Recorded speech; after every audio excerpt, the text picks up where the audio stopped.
popped up on my For You page where a woman was asking if happily married women are gatekeeping their happiness. As a happily married woman, the answer is absolutely yes. And I'll tell you why. A lot of times when we try to say things like we have a good husband, we have a husband that doesn't cheat, we have a good man, there's always going to be someone saying, oh, enjoy it for now. It's not going to last. There's always someone that's going to try and come rain on your parade. And that gets old pretty quick. My point is, like, just because you might not see a lot of happily married women sharing about their relationships, that does not mean that they don't exist. Most of the time, we decide not to talk about our relationships or share anything about our relationships because we're just tired of the negativity. It's like we have to convince people that we're happy, and it's like, why bother? Why just be happy in obscurity? Oh man, preach, sister, preach. Because this is not just true for women, it's also true for men. Happy couples in general, engaged couples, married couples. It is important, in my opinion, that you gatekeep your relationship in the sense that you should not be online telling everybody your personal inner workings of your relationship. You can give a perspective when it comes to bills and maintaining the home in terms of fairness and equality and helping out. But to say, in my house, I do this percent, they do this percent, I do these tasks and they do... No, that's a terrible idea.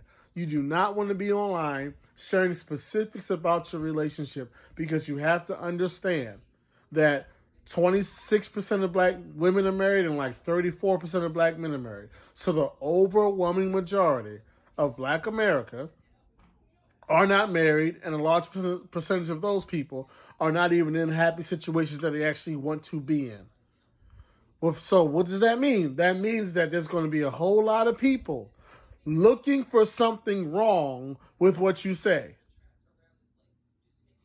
There's a lot of people who are jaded, who are upset, who have been heartbroken, who've been used and abused, who don't believe in love no more, don't trust nobody, they need healing, they need therapy.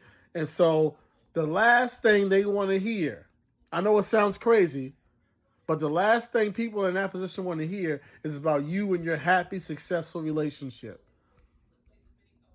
People that have convinced themselves that it's not going to work and it's a pipe dream don't want to hear about how you got it going on over there.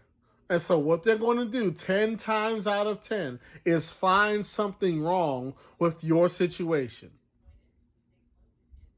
So there is no gain in oversharing intimate details about your happy, healthy relationship because all people are there to do is to poke holes into it, to tell you how what you're doing is wrong, how it ain't going to work, how you're being taken advantage of, and how they wouldn't want what you have, and how they wouldn't do what you're doing. That's all that's going to happen. No matter what dynamic you have in terms of the financial breakdown, somebody's going to find a problem with it. No matter what you present as a breakdown of household duties and child rearing, somebody's going to have a problem with it because that's their job is to find a problem with what you have. That's the job. You're happy, they're not happy. The only thing left for them to do is to poke holes into your happiness. And what happens to a lot of people is you were happy with your situation until you got online and tried to give advice to a bunch of unhappy people. And those unhappy people gave you an unhappy way of looking at your happy situation. And now you're no longer happy. And now y'all are breaking up. Absolutely gatekeep your engagement, your fiance, your husband, your wife. Yeah, you don't need to give no real details.